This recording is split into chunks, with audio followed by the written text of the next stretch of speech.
Alors,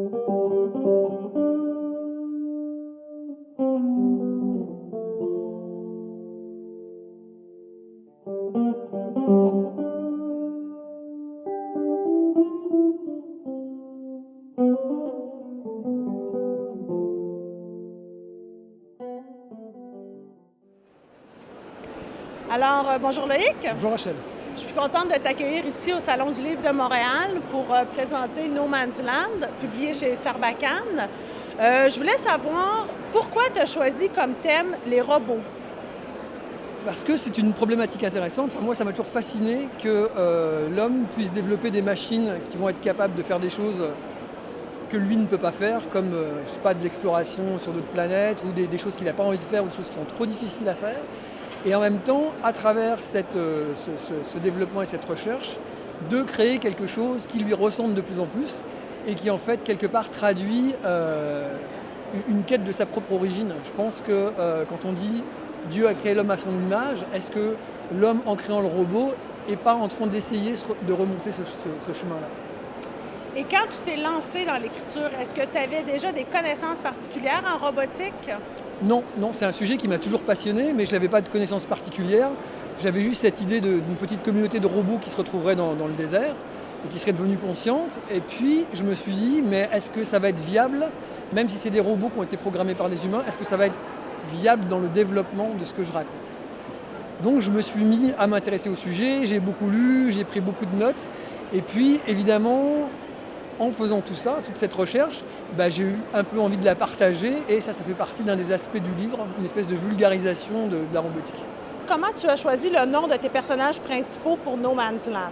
Alors le premier, ça a été assez simple parce que mon robot principal, qui est le narrateur de l'histoire, s'appelle Archie, en référence au mot archive, parce que c'est un robot biblio qui possède toute la connaissance littéraire dans ses logiciels. Donc je me suis dit que c'était assez facile de l'identifier à ce prénom-là, qui est aussi accessoirement le prénom d'un héros de bande dessinée des années 50-60.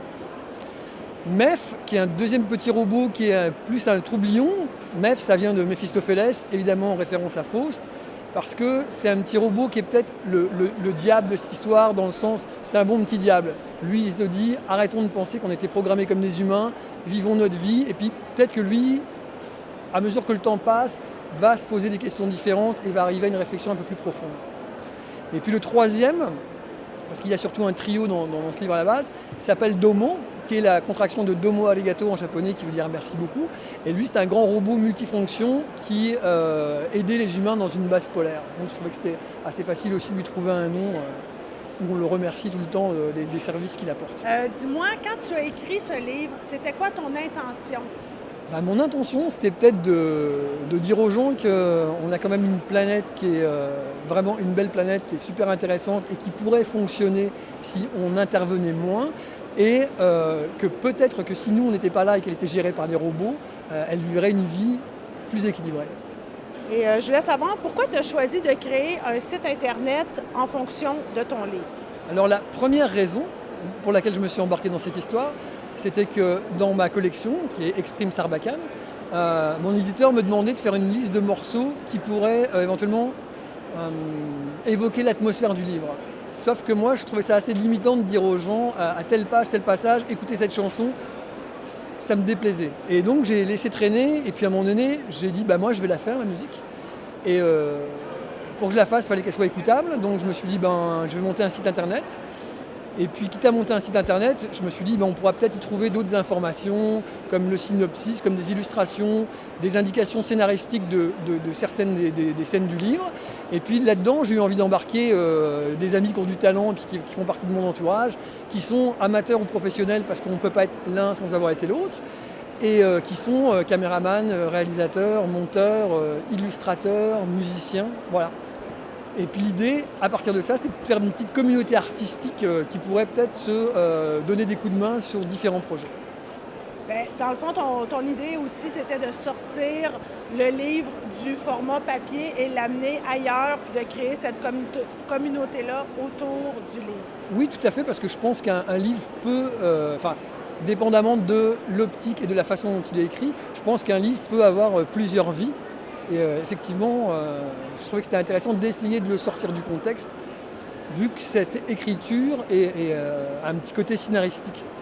Ben, c'est super. Dans ce cas-là, on va lire le livre, Merci. visiter le site et puis à la prochaine. Merci beaucoup.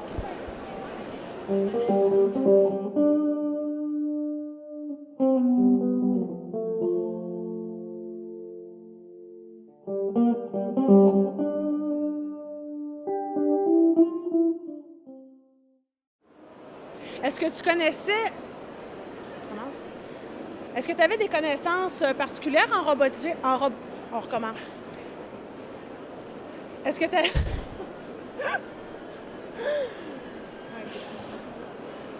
Ça va, on tourne pas.